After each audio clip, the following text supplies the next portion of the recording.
तो नमस्कार दोस्तों, कैसे हैं आप सब। उम्मीद है सब बढ़िया होंगे। मैं हूं मोहित और आज हम डिस्कस करेंगे राइट टू एजुकेशन। भारत के अंदर शिक्षा और शिक्षा का प्रचार प्रसार संविधान के अनुसार किस प्रकार है। तो चलिए देखते हैं इस कड़ी के अंदर के क्या क्या फैक्ट्स हैं। जब हमारा देश आजाद हुआ, जब हमारा संविधान लागू हुआ, तब शिक्षा का स्तर क्या था और शिक्षा के लिए संविधान के अंदर क्या क्या प्रावधान दिए गए थे और उसके बाद उसके अंदर क्या क्या बदलाव हुए। और राइट टू एजुकेशन जो एक इम्पोर्टेंट कंसेप्ट है जो चल रहा है आजकल, और वो कहाँ से आया और कैसे आया, उसके पीछे की कहानी क्या रही। तो चलिए देखते हैं।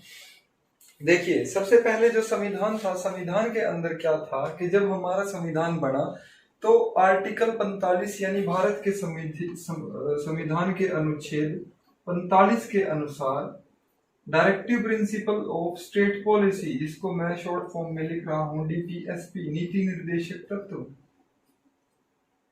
नीति निर्देशक तत्व, भारत के संविधान के directive principle of state policy में नीति निर्देशक तत्व के अंदर, जो कि भारत के संविधान के किस चैप्टर में दिए हुए हैं, चौथे चैप्टर में पार्ट 4 के अंदर जो दिए हुए हैं, उसके अंदर अनुच्छेद था आर्टिकल 45, जिसका मतलब क्या था, जिसके अनुसार था कि हर एक बच्चे को 6 साल तक सुविधा उपलब्ध कराना, पढ़ने की सुविधा उपलब्ध कराना। मैं आपको एग्जैक्ट वर्डिंग बोल के बता देता हूँ, संविधान में जो लिखी हुई है वो था to provide early childhood care and education for all children until they complete the age of 6 year. इसका मतलब ये था कि जब तक बच्चा 6 साल का नहीं हो जाता तब तक उसको चाइल्डहुड केयर उपलब्ध कराना और बेसिक शिक्षा उपलब्ध कराना, ये था उस समय पे मकसद। लेकिन उसके बाद क्या हुआ कि भारत के जो आने वाली सरकारें रही और संविधान के निर्माताओं की इस बात की अच्छी तरह से भली भांति जानकारी थी कि education is the most important pillar of an nation to get success. किसी भी राष्ट्र के निर्माण के लिए एजुकेशन एक बहुत ही इम्पोर्टेंट पिलर रहता है हमेशा ही, और इसीलिए उन्होंने भी शिक्षा के महत्व पर बहुत जोर दिया है। हमारे संविधान के जो निर्माता रहे हैं डॉक्टर भीमराव साहब अम्बेडकर, वो खुद इतने बड़े शिक्षाविद थे कि शायद उतनी डिग्रियां आज भी हिंदुस्तान में किसी के पास नहीं हो, और उन्होंने शिक्षा के प्रचार प्रसार पर बहुत जोर दिया। और जो हमेशा ही मतलब समाज से निकाल के रखे गए, समाज से निकाले गए, जिस भी क्लास में वो जा करके बैठते थे हर एक प्रोफेसर आता था और उनको बाहर निकाल देता था, लेकिन उनके अंदर एक स्ट्रांगली डिटर्मिनेशन था कि मुझे शिक्षा ग्रहण करनी ही है, और वो शिक्षा ही है जिस शिक्षा ने उनको महान बनाया है। तो शिक्षा का बहुत महत्व रहा है जिंदगी में। आप लोग भी अपनी पढ़ाई पर हमेशा कंसंट्रेट रखिए, शिक्षा हमेशा नई नई चीजें सीखते रहिए। शिक्षा का हमारे संविधान के अंदर भी बहुत ही ज्यादा इम्पोर्टेंस दी गई है और वो ऐसे ही है। देखिए, पहले संविधान के अनुच्छेद 45 के अनुसार था directive principle of state policy. फिर उसके बाद क्या किया कि सरकार ने संविधान के अंदर आर्टिकल 21A को जोड़ दिया गया। 21A को जो जोड़ा गया वो जोड़ा गया संविधान के अंदर 86 कॉन्स्टिट्यूशनल अमेंडमेंट के तहत। मतलब इसका मतलब ये हुआ कि भारत के संविधान के अंदर ये सन 2002 में की गई थी। उस समय 86वां संविधान संशोधन किया गया और 86वें संविधान संशोधन के तहत आर्टिकल 21A को भारत के फंडामेंटल राइट्स के अंदर जोड़ दिया गया, यानी शिक्षा को मूलभूत अधिकार में जोड़ दिया गया। इस कड़ी के अंदर जब आर्टिकल 21A को जोड़ दिया गया तो उसका मतलब ये था, उसमें लिखा गया that state shall provide free and compulsory education to all children of the age of 6 to 14 years in such a manner as the state may determine। इसका मतलब ये हुआ कि हर एक राज्य के लिए ये जरूरी है कि वो 6 साल से लेकर के 14 साल के बच्चे तक एजुकेशन कंपलसरी प्रोवाइड कराए, जैसा उसके बस में बन पड़ता है। ये नहीं है कि वो कॉन्वेंट स्कूल में आपको दाखिला दिलाएगी सरकार और कॉन्वेंट स्कूल में एजुकेशन दिलाएगी। सरकारी स्कूल कैसे चलते हैं, क्यों चलते हैं, उसके पीछे का कारण ये है, संविधान के अनुच्छेद 21A के अनुसार ये चीज गिवन है कि हर एक बच्चे को 6 साल से 14 साल तक के बच्चे को बेसिक एजुकेशन केयर दी जानी बहुत जरूरी है। फिर उसके बाद इसी क्रम में क्या हुआ, आगे हुआ कि 86वें संविधान संशोधन के अंदर गवर्नमेंट ने इस चीज का जो नाम रखा वो रखा dawn of second revolution. Dawn of second revolution मतलब, डॉन का मतलब सुबह, dawn of second revolution. Government इस चीज को इसलिए लेकर के आई ताकि शिक्षा का और प्रचार प्रसार किया जा सके, इंडिया का लिटरेसी रेट को इम्प्रूव किया जा सके। जैसे आज के समय में इंडिया का लिटरेसी रेट कितना है, लगभग 76% के नियर बाय चल रहा है। और जब भारत आजाद हुआ था तो 10% के आसपास लिटरेसी रेट था। तो भारत की सरकारों ने निरंतर प्रयास किए हैं कि लोग बेसिक शिक्षा को ग्रहण कर सके। कम से कम पढ़ा लिखा आदमी होना बहुत ज्यादा जरूरी है।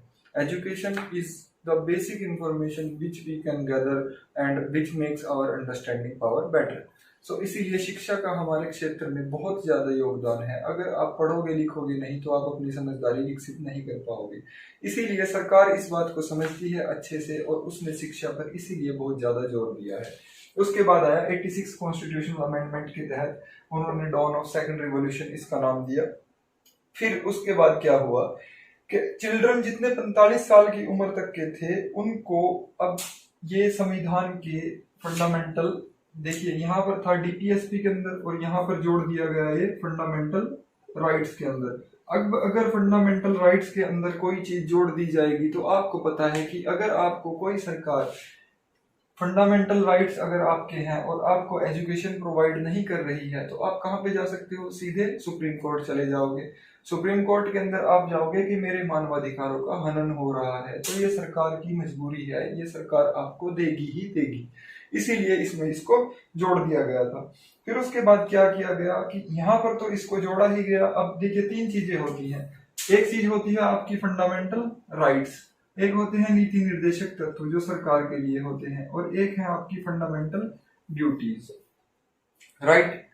उसके बाद क्या किया गया कि 2002 के अंदर ही इस चीज को उठा करके फंडामेंटल ड्यूटीज के अंदर भी ऐड किया गया, और मेरी एक फंडामेंटल ड्यूटी और ऐड हो गई जिसको हम बोलते हैं आर्टिकल 51A के तहत।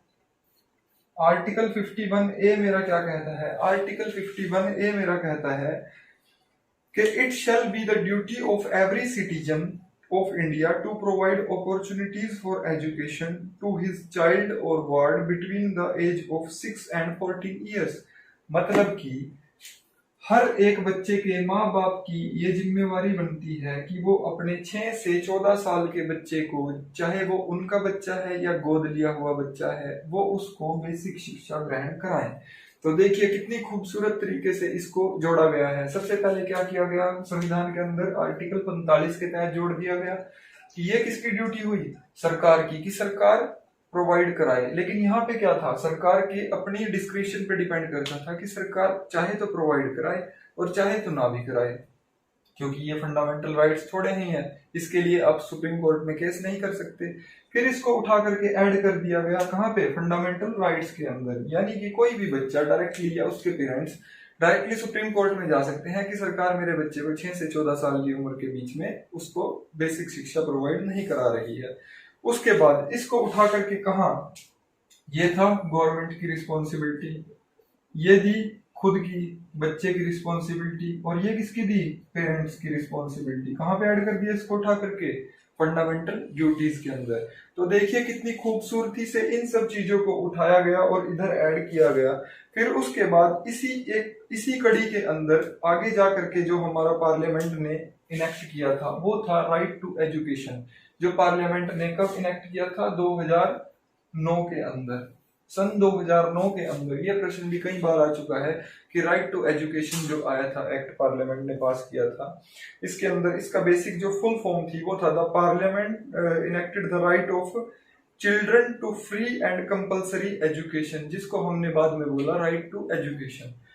इसका कंप्लीट नेम यही था कि right to free and compulsory education, और इसको सन 2009 के अंदर भारत सरकार ने पास कर दिया था और इसको लागू किया गया था 1 अप्रैल 2010 को। राइट टू एजुकेशन लागू कर दिया गया था। तो एजुकेशन की स्टोरी देखिए, एजुकेशन बहुत इंपॉर्टेंट तथ्य है हमारी जिंदगी का। उसी से ही किसी भी इंसान का निर्माण होता है और एक इंसान का निर्माण होने से ही राष्ट्र का निर्माण होता है। तो राइट टू एजुकेशन की कड़ी में आपने देखा कि सबसे पहले था आर्टिकल 45। आर्टिकल 45 जो था वो नीति निर्देशक तत्वों का एक हिस्सा है। उसके बाद 2002 के अंदर 21A आया। 21A को जोड़ा गया फंडामेंटल ड्यूटीज के अंदर। फंडामेंटल ड्यूटीज से ही उसको उठा करके आगे फर्दर लाइन जोड़ी गई 51A में, जो क्या है, सॉरी, फंडामेंटल राइट्स था ये 21A, उसके बाद जोड़ा गया इसको फंडामेंटल ड्यूटीज के अंदर। फंडामेंटल ड्यूटीज है मेरी आर्टिकल 51A के अंदर, और फंडामेंटल ड्यूटीज के अंदर जोड़ा गया। और उस क्रम में फिर आगे लेके आए right to education, free and compulsory education 2009। जब ये लागू हुआ था तब क्या था, उस समय पर इस चीज को सुप्रीम कोर्ट ने डिफाइन किया था। जब ये शुरुआत में आया था तो डिमांड बच्चे करने लगे थे कि किसी को मेडिकल कोर्स करना है, MBBS करना है, और वो बोल रहा है कि मेरे को फ्री कराओ, फ्री कराओ, फ्री कराओ। अब सरकार इतना बजट कहाँ से लेके आएगी भाई। तो उसके बाद सरकार ने ये किया कि 6 से 14 साल तक जो बेसिक एलिमेंट्री एजुकेशन है, प्राइमरी शिक्षा, और मतलब फर्स्ट तो ये था कि बेसिक एलिमेंट्री एजुकेशन तक था, फिर उसके बाद इसको प्राइमरी शिक्षा से उठा करके माध्यमिक मतलब 10वीं तक, सेकेंडरी लेवल तक कर दिया गया, मैट्रिक लेवल तक, सॉरी। फिर उसके बाद इसको उठा करके सेकेंडरी लेवल तक भी कर दिया गया था।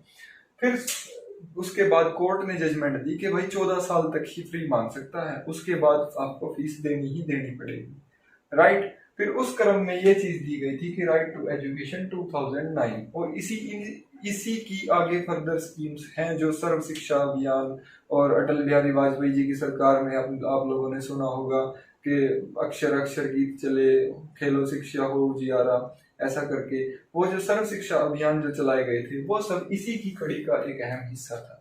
तो उम्मीद है आप लोगों को ये बात समझ आई होगी कि एजुकेशन को कहाँ कहाँ से किस किस प्रकार से दिया गया है, और इससे बेहतर एक्सप्लेनेशन शायद ही आपको कहीं मिल पाए। मैंने आपको सभी डॉट्स को कनेक्ट करके बताया है कि कहाँ पे फंडामेंटल राइट्स के अंदर है, कहाँ पे directive principle of state policy में है, कहाँ पर आपको फंडामेंटल ड्यूटीज में दिया गया है।